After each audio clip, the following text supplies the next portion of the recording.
How's it going, Rogues Gallery, and welcome to another Shadowverse Evolved video here on Red Zone Rogue.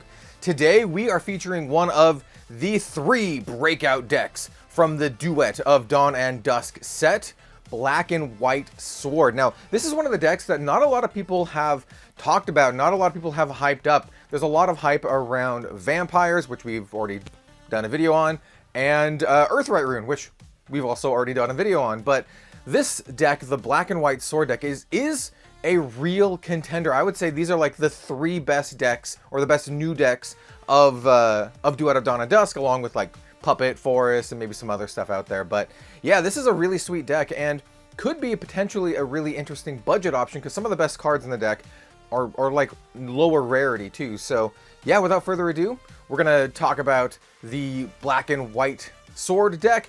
As always, we do have deck lists and in the description down below, as well as links to stuff like the Patreon if you'd like to support, as well as the merch store and all of that good stuff. But let's start talking about one of my favorite decks of the new format, Black and White Sword. Let's do it. All right, let's start talking about this deck. This is the card I actually used from the intro, so it's got to go back in. Got to go back in the deck box. As always, I theme all of my sleeves and whatnot around the deck. I don't have any of the Black and White Princess stuff. If it even exists, I don't even know if it exists, but I do have some beautiful Shadowverse sleeves. Can't wait for Alvida, Pirate Lady, to come back into it.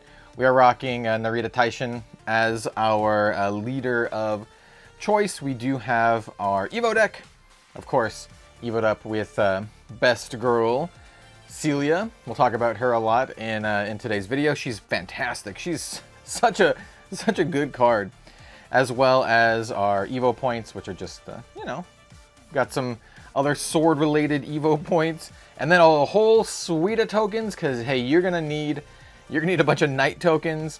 You're gonna need a couple Steelclad Knight tokens. You're gonna need a couple Shield Guardian tokens, and you're gonna need a Leonidas' Resolve, because that's right, Leonidas is back in business. So this is essentially like a go wide unit style deck. We're going to be playing a lot of followers, and a lot of followers that make more followers.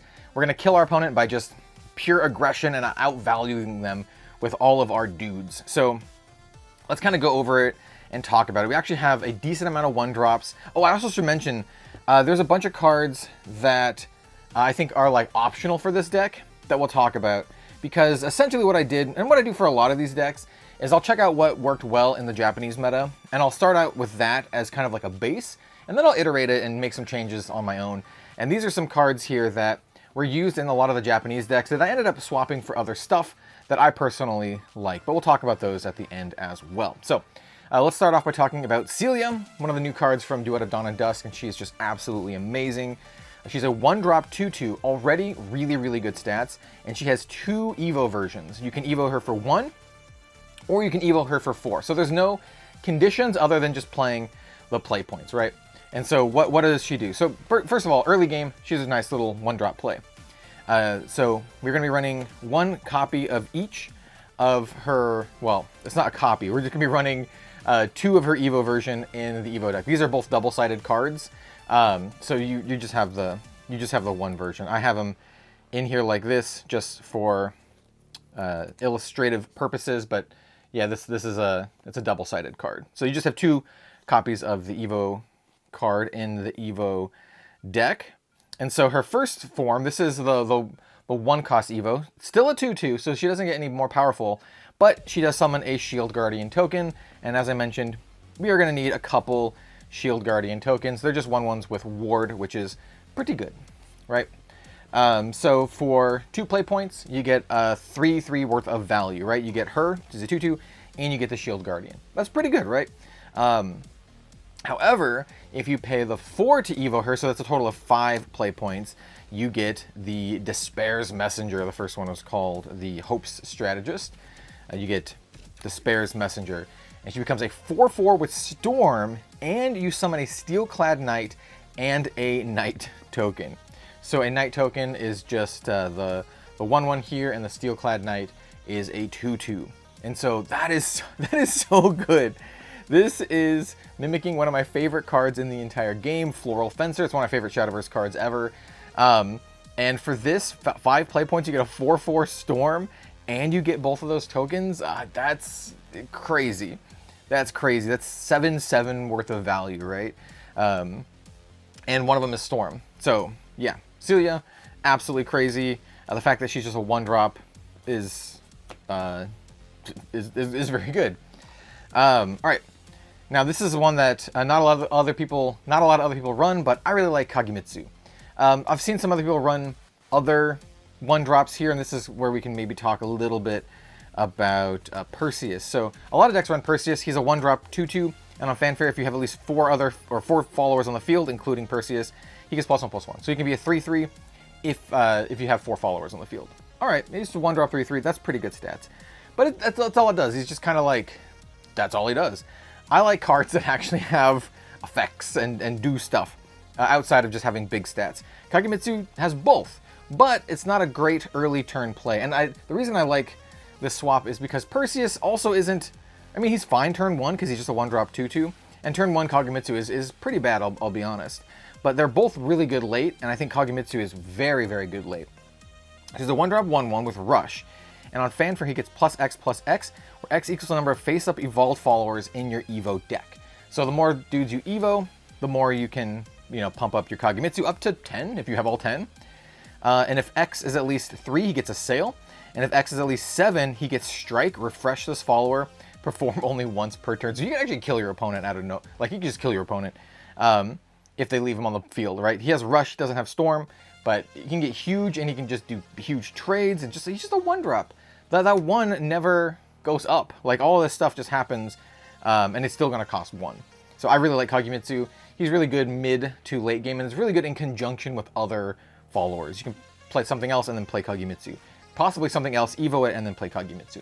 I like him quite a bit in the 1-drop slot. We also have another 1-drop. So now this is where I acquiesced a little bit. This is still just a dude, and this is probably one of my least favorite cards in the deck. It's Savage Swordsman. He's a 1-drop 2/2. Fanfare, if there's another token follower on the field, give him +1/+1. So it's kind of like Perseus, but a lot easier to activate in the deck because we have so many ways to get tokens. You already saw Celia, but we have a lot of other cards that generate tokens as well. So this is very often a 1-drop 3/3, which is pretty good, right? On turn 1, like I said, 1-drop 2/2 is also like a really good to run, and this is the reason why I still kept him in the deck. I really considered swapping this out for a number of other 1-drops, but at the end of the day, just having at least one of these 1-drop 2/2s that I can play, that's in addition to Celia as a first turn play, still really good. You still want to have, a first turn play. So having more options for that is great. And then late game, mid game, he's not as good. He's just a 3/3 that doesn't do anything. But, early, first couple turns, he's pretty good. Especially if you can do a turn where you turn 1 Celia, you turn 2 Evo Celia, and then you can play your Swordsman as well. And then you have a 3/3, the 2/2, and a 1/1. So you have a pretty nice board on turn 2. All right, we're just going in cost order. So this is Unbridled Fury. It's just a removal spell. It's one of the best removal spells for a deck like this because it's a 1-drop. It has quick speed, and you just select an enemy follower on the field and deal it X damage. X equals the number of followers on our field. This is frequently, 3 to 4 damage. It can be up to 5 damage. This is a situational card. You could use stuff like Angelic Snipe instead of this if you wanted more consistency, but this has a higher top end, and our deck is really good at, like I said, just pumping out a lot of dudes. Speaking of which, another card that synergizes very well with this, we have Ralmia Sonic Racer, 2-drop 3/2. She has an Evo for 3, but she costs 1 less to Evo for every other follower on the field, and she has Rush. So we just want to have a lot of followers on the field when we play Ralmia. So ideally, we'll have 3 other followers on the field. And then she evolves into a 4/3 with Storm, and on evolve, we can pay an additional 3, and she gets a +1/+1 for every other follower on the field. So if we have the full requisite maintained here, if we have 3 other followers on the field, right, Ralmia costs 2, Evos for free, you pay an additional 3 for the on evolve effect, so a total of 5, and you have a 7/6 Storm. Pretty good. I heard attacking for 7 with Storm is pretty good If you're a dragon player, you know. So I like Ralmia quite a bit, and she fits in perfectly with this deck. And this is a card that I always really like, and like getting her into decks. This is one of the options for this deck. This is a flex slot. I like Octress. I also happen to have some very fancy Octress Evos, so you know there's extra reason for me to run her. But this is a card that I would consider this a flex slot. You don't need to run Octress in your deck. In fact, most other decks that I've seen will end up running Leod in this slot, who's kind of a resilient follower who does a little bit of like chip ping damage and can be really annoying over a long game. But I like Octress.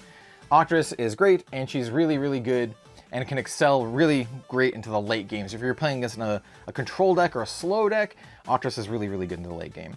If you don't know what she does, because she's at this point a little bit of an older card, she's a 2-drop 2/2, can Evo for 2, can Evo for 0 if your opponent has at least 10 cards in their cemetery. And on Fanfare, each opponent puts the top 2 cards of their deck in their cemetery. She also has an activated effect for 8 play points. You can select a card in your opponent's cemetery, and you just play it for 0, which is great. And then her Evo version, she's a 4/4 on Evo, so she gets a +2/+2. Normally she's a 2-drop 2/2. And then on Evolve, you select a card in your opponent's cemetery, and you put it into your EX area so you can play it, which is just fantastic. You always want to Octress and then Evo her. Very rarely do you just play her and leave her. And then she still has that ability, 8 play points, take a card in your opponent's cemetery and play it for free. And then if there's at least 10 cards in your opponent's cemeteries, just generally, any card you play from your EX costs 2 less. So really good. She's just good at stealing your opponent's stuff. I really like Octress a lot. She's one of my favorite cards, so I like putting her in the decks. All right, another new card. Let's talk about ways to pump out followers. This is Prim Innocent Princess. She's a 2-drop 1/1. On Fanfare, you summon a 1/1 Knight token, and then you can Evo her for 1. We're running 3 of her base version in the main deck. And then for Evo, we're just running a single Evo copy. When she evolves, she becomes a 2/2, and on Evolve, search your deck for a Nanja Silent Maid, reveal it, put it in your hand, and then shuffle your deck. So she goes and tutors for a specific card. So let's go get Nanja here. We're actually running 2 copies of Nanja. I've seen some decks run 1, but I like 2 just for the added redundancy in case you end up drawing one of these early. You can still get use out of your Prim Evo effect. So let's kind of just talk about what Nanja does and then show you the big picture here. So Nanja is a 3-drop 4/4, which is actually quite good stats. And she costs 1 less to play if you have a Prim on your field. And then on Fanfare, you draw 2, discard 2, which is really good. Like, draw 2, discard 2, just a really good way to like filter through cards. And so the big picture here is you play Prim for 2 and you Evo her for 1. So that's 3 play points total. So you have a 2/2 Prim and a 1/1 Knight from her Fanfare. And then you go and get your Sonja, and Sonja costs a 1 less to play, so she costs 2. And you play her, and you have a 4/4, and you draw 2 and discard 2. So for a total of 2, 3, 4, 5 play points, you have a 4/4, a 2/2, and a 1/1, and you draw 2 and you discard 2. It's pretty good. Like I said, this deck is really good at just kind of like pumping out, lots of dudes. So yeah. So that's these. This is a recurring theme. We're just gonna be pumping out lots of dudes. All right, so we're gonna save. Well, we'll talk about them now. So let's talk about why the deck is called Black and White, and it's because of these 3 cards. We're running a full playset of all of them, so 9 cards from Duet of Dawn and Dusk. And we have 2 silvers and a gold, not even legendaries, but these are so good. These are so good. So let's talk about Monochrome Duel.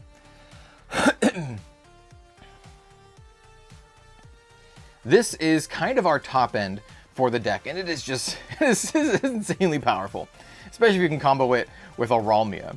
So this is a 5-drop Commander Fable spell. It says, it has this added effect at the top that says you can pay 2 and banish it from your cemetery and give each knight on your field +1 attack and storm, which is kind of nuts. We'll talk about that in a second. But its normal effect is you search your deck for a Queen Hemera the white and a Queen Magnus the black. You summon both of them, then you shuffle your deck, and then you give them both +1/+1, right? So you can play this for 5, search up a Magnus and a Hemera, They both come into play, they both get +1/+1, they both do their things, and then later you can banish this for 2 play points in your bin, and then give all your knights +1 on attack and storm, which is good, because you already saw we have some stuff that make knights. We have Prim, we have Celia, and we have more stuff as well. So what do these do, right? So, Queen Hammer the White, she's a 3-drop 4/3 with Rush, Fanfare, summon a knight, once again, works really well with our monochrome duel. If there's a Queen Magnus the black on your field, summon 2 knights instead. Strike, put a knight into your EX area. Okay, very good. So this will be a 5/4 with Rush that summons 2 knights. So that's 3 bodies on the field just for this card. Well, what does Magnus do? Magnus is a 2/2 for 2. While this is on your field, each Queen Hammer the White has a sail. So this will have Rush and a sail. And then you can activate her. Select up to 2 other sword followers on your field and each give them an additional +1 attack. So she can pump up the 2 knights, or she can pump up Hemera, or whatever. So for 5 play points, you get a 5/3 that summons 2 1/1s and a 3/3, which is wild. And then you can use your 3/3 to pump up your other stuff if you don't want to, you know, use it for anything else. And then of course you can activate your monochrome duel, give the knights an additional +1 attack and storm, and then Magnus can also give them additional +1 attack. So you can actually, for 7 play points total, jam in for 5 with Hemera. She'll have Rush and a sail, and then you can attack with the knights, which will both be 3/1s with storm. So 6 damage to the face, or whatever else. Yeah, it's really, really good. It's just a really, really good combo, and these cards by themselves are also like pretty decent. So this is why the deck is called Black and White Sword. It's actually really, really good, and it's all fueled off the back of just a simple 5-drop gold card. And like I said, this actually combos really, really well with Ralmia, because none of this is Evo, right? And you will have 4 followers immediately on the field. Just from your monochrome duel, you have 4 followers, right? You'll have Queen Hemera plus the 2 knights, and you'll also have Queen Magnus. So you can do an insanely high damage burst turn with Ralmia and all this stuff, right? So this will be 7 play points plus your Ralmia, and then her effect. It works best if you have her already on the field, and then you can just evo her and get the effect. So you can 7 storm. Actually, it'll be 8 storm from Ralmia, and then 6 storm from the knight tokens. You have to have Ralmia already on the field to have enough play points to do all of it, because you'll need 7 for monochrome duel, and then 5 from Ralmia total. But if you have Ralmia already on the field, it's 7 from here, and then 3 to evo, 3 to get the effect. Anyway, long story short, long-winded way of saying, you got a lot of options, and it's all really good. It's all really good. All right, let's talk about the last couple cards in the deck. We are bringing back Aether of the White Wing, just a nice little tutor card. 3-drop 2/3, search your deck for any commander or officer card. Doesn't have to be a follower. Reveal it, add it to your hand, then shuffle your deck. And then at the start of your end phase, if there are at least 7 sword followers in your cemetery, we have a lot of sword followers in the deck, give each other follower, or give each follower on your field +1/+1. So yeah, it includes herself, which is really good. And we want to pump the squad, which is just really, really good. I want to note for this, every single card in this deck, with one exception, every single card can be tutored by Aether. So every single card is an officer or a commander, including our removal spell, because it's an officer. So you can actually go tutor up Unbridled Fury if you actually need the removal, which is great. The only card that you can't get is Octress, because she is a Omen Thief. So there's just only one card in the entire deck that you can't get, and even if you were running Leod instead, you would not be able to get Leod, because Leod is neither an officer or commander either. He's an assassin, so yeah, just keep that in mind. All right, I mentioned Floor Fencer before. I'll mention again. It's one of my favorite cards. It's just fantastic. So it's a 3-drop 3/3, evos for 1. This is a starter deck card. Obviously, I just got the fancy versions because I love this card. And when you evo her, she becomes a 4/4 that summons a Steel-clad Knight and a Knight. So you get a 2/2 and a 1/1, and it's just super, super efficient. Just dudes on the field. This card's really good.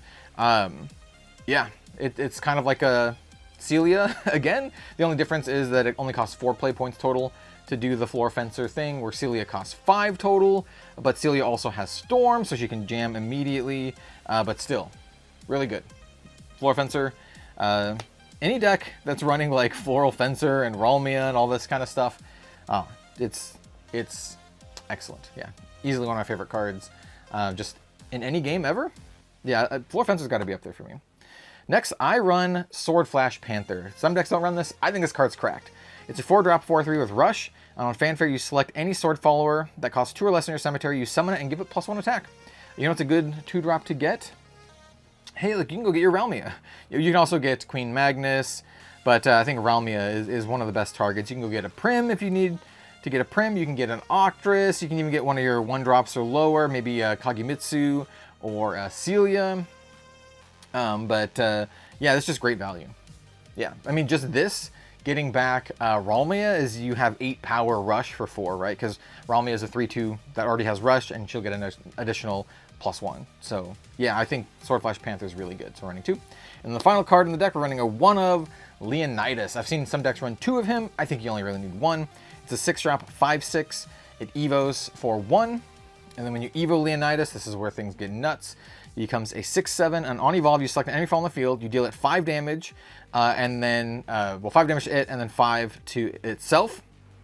So he'll have 2 remaining health, and then when he dies, you summon a Leonidas' Resolve. So the ideal situation here is that you hit something for 5, this takes 5, and then you run this into something else, so this dies immediately, and then you get your Leonidas' Resolve token, which just gives all your followers +3/+3 and Rush. Whatever sword followers put into your field, give it +3/+3 and Rush, which is nuts. So this is kind of like another one of our big end game type effects.